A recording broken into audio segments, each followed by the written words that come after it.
You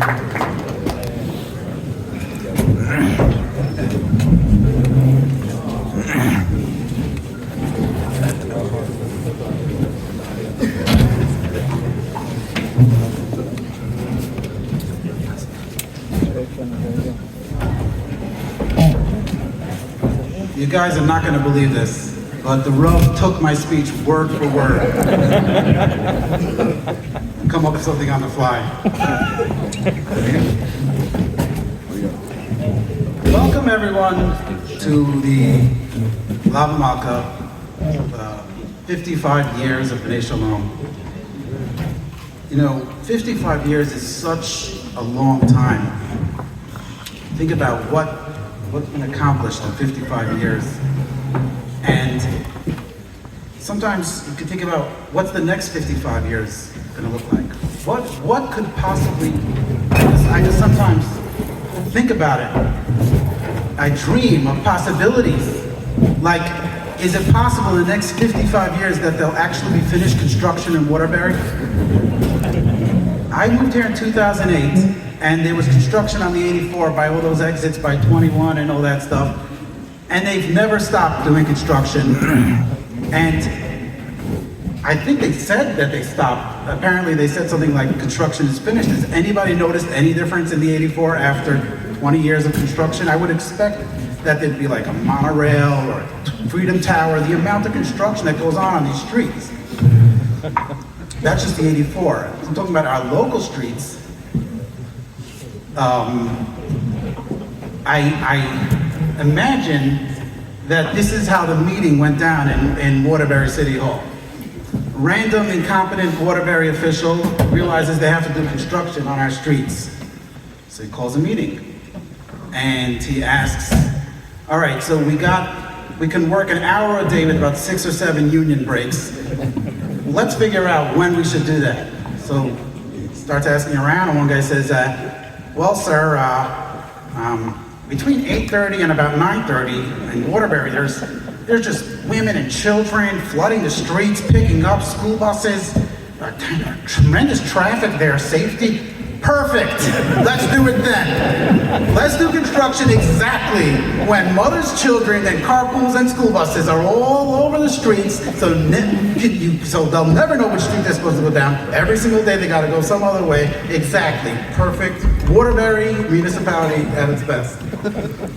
But I don't want to get up here and besmirch the great city of Waterbury. And I don't want to have any of our real estate go down. Many people in the community work in real estate. But I'll tell you the truth, I am not worried at all about Waterbury real estate. Waterbury real estate is on its way up. And the reason is the giveaway. But I'm not just talking about the fact that you get free stuff at the giveaway. It's a lot deeper. Let me explain. The way real estate markets work is supply and demand. And as the supply goes down, there's not enough houses, the demand goes up and the prices go up, right? Very simple. Less houses, prices go up. We are running out of space because of the giveaway. There is no more room to live. Kids can't sleep because there's 58 spatulas and dumbbells in their room from the giveaway. And sooner or later, we're gonna have to buy new houses, the market's gonna explode. So I'm not worried at all about touching the the Waterbury real estate market. But I also I don't want to play down the giveaway. The giveaway plays a very important role in my house. It's my wife's therapy, and it keeps her going. So I do have some questions about the giveaway. There are 2 giveaways for those who aren't aware. There's the giveaway where you go to the warehouse and you fight angle yourself to get into those boxes. Some people actually fall into the boxes. Then there's the other giveaway, which is on a WhatsApp chat, where apparently people just click take it, because the second things go up, you can't even see it before it's taken. But some of the items I have some questions. These are actual items, by the way. I looked at my history on the phone.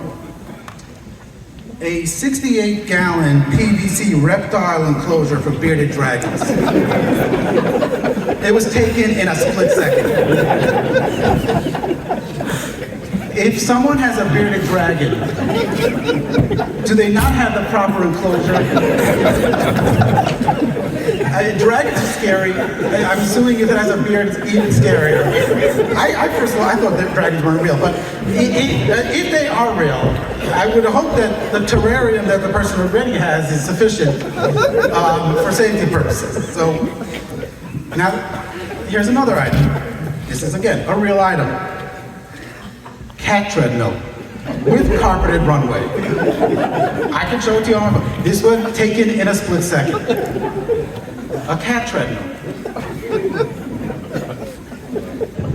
I did not know that cats need a place to hang up their clothes.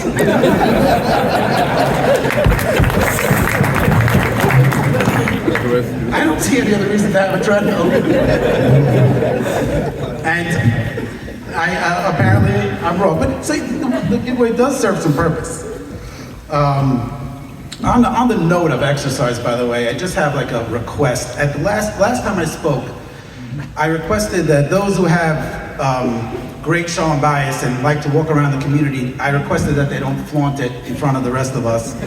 And it actually, you know what, I'm very proud to say that it had some effect, because if one couple just refrained once from walking together and flaunting their great Shalom bias, then I've done my job.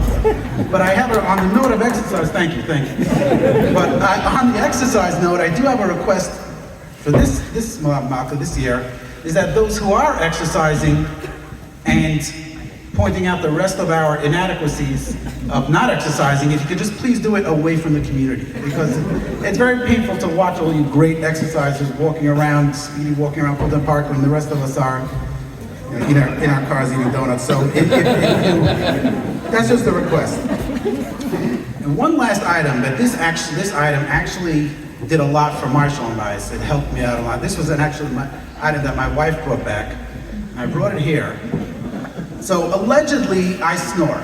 Allegedly. I don't believe it, it's never been proven, but apparently I snore. So my wife got this from the giveaway. It's called Good Sleep Tape. I don't think the grammar's that great, but it's called Good Sleep Tape.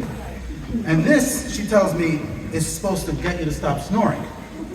So I use one, I read the instructions, and then I put it on.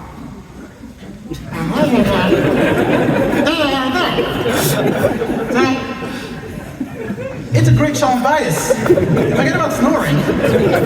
It works in tremendous ways. First of all, for her, I can't say anything stupid, because, and I realized that after the third night I put it on, she says, "Did you pay whatever that person ever?" I'm like, huh? So the giveaway has its benefits, and it directly improved my Shalom bias. But, you know, enough jokes. I think it's actually time for some action. You know, we have a president now that is extremely active and action-oriented. And I'd like to take a play out of his playbook and try to see what it would be like if we could issue some executive orders on our own. So I even bought the executive order finder, because apparently this is how it works with the President Trump. We have a lot of problems, and then he's in the White House, and he has all these binders there, and some young Israel-looking Jewish guy hands him a binder, and he asked him, "What does this one say?" And the guy says, "This one, sir, says that America will dominate AI for the next 50 years. Ooh, okay, that's a good one. It's like, it's almost like he's like hearing off a menu. Like, what's this one? Steak? Oh, ooh, that sounds good. Like these executive orders. And then he just signs it, and then it happens. So I'd like to try and implement that a little bit for our community. Let's get some executive orders in. I would like to maybe in Al Derech, our president. So one, I'd like to issue an executive order that the people of Waterbury for too long We have been schlepped out to these Varts and Upsharons and Wachtanks out of the city. From here on in, people of Waterbury do not have to go to Varts anymore if they're farther than 10 minutes away.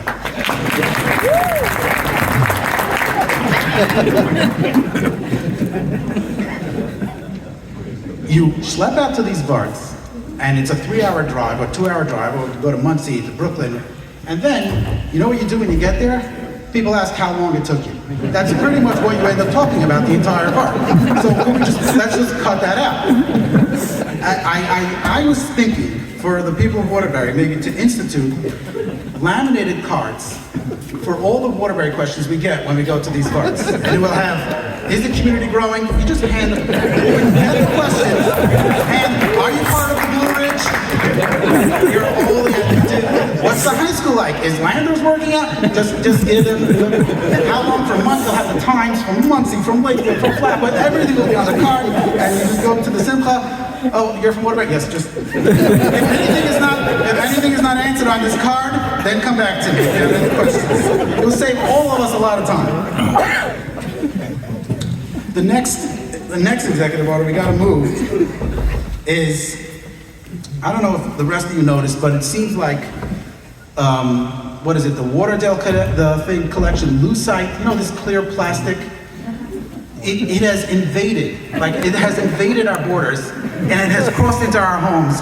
It started with like benchers, the lucite benchers. Then it moved to bencher holders, and then it moved to menorahs, and then it moved to stenders. The lucite is out of control. I heard recently that they're making lucite chalitza shoes. It's too much. We're putting a 97% tariff on lucite, and there's going to be no more lucite from here on in.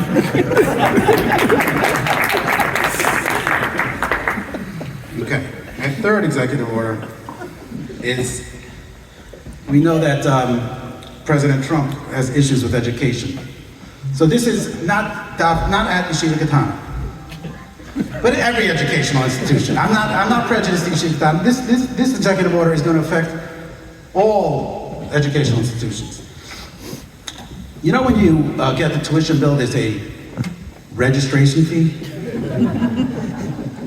Has anybody ever seen the registration people with polo shirts of registration team, or the registration room, or is it registration day? Am I wrong? Is that registration is pressing enter on the application that's been filled out the last 10 years in every institution that we go to? So, as an executive order, I would like to rename, as President Trump renamed the Gulf of Mexico, rename it to the just give us a little more money fee. Let's just say what it is.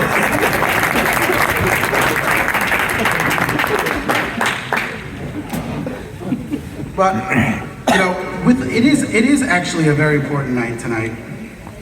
And the shul really needs a lot of help.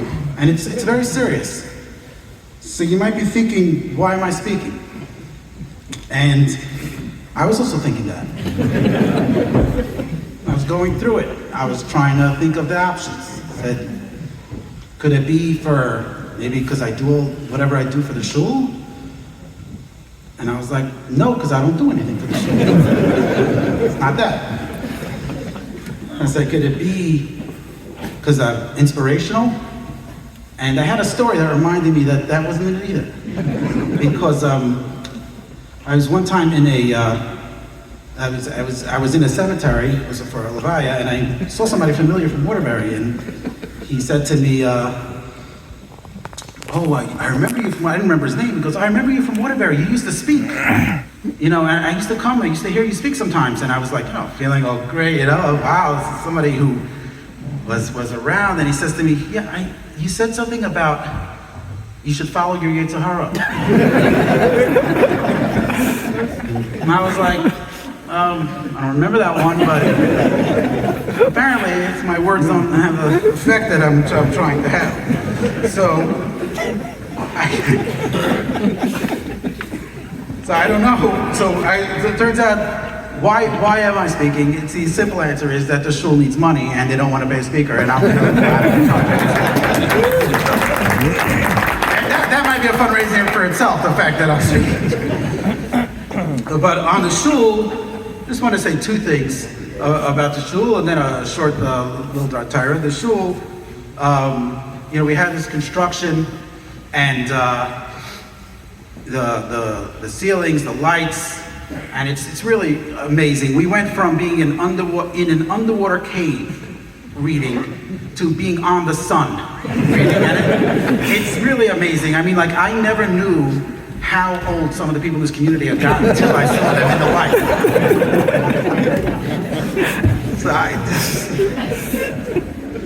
We have to thank that so much. And lastly, I know it's been said before, but I'd like to dedicate something to just shout out, what I believe is the hardest worker in the shul.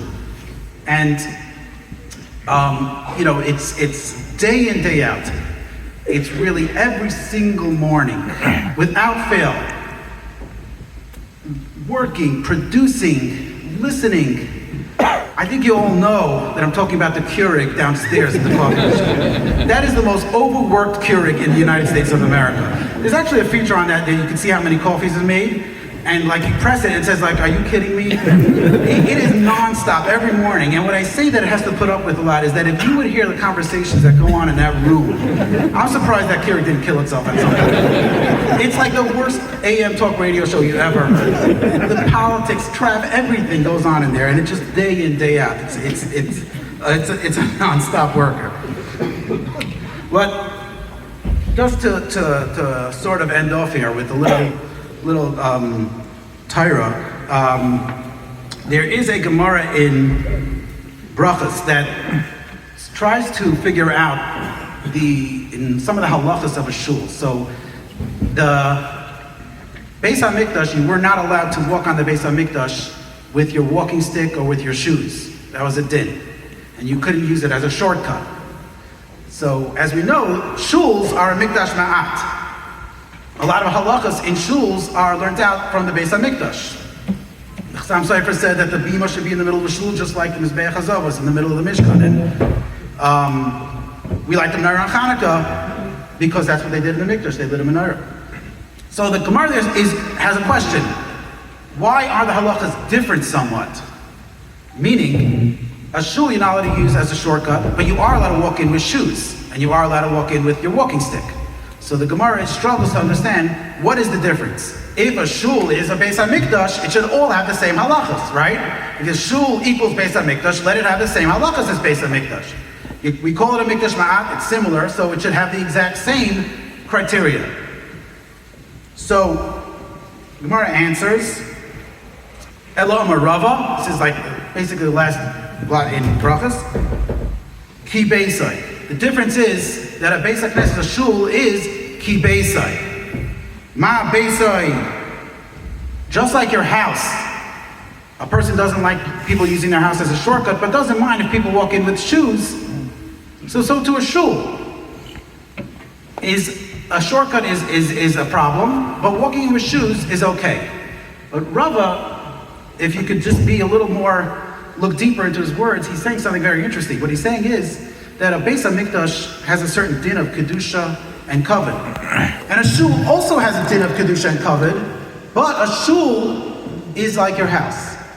Ela Amar Rava Ki Beisai. This is halacha. He's saying, I don't learn out certain halachas from the Beis HaMikdash because the shul is like a person's house. So I think there's a deeper message here, and that is that for us, a shul is another room in our house. It's part of our home. It's part of our setting, the backdrop of our life. You have your dining room, living room, and shul. That's just an extension of our house.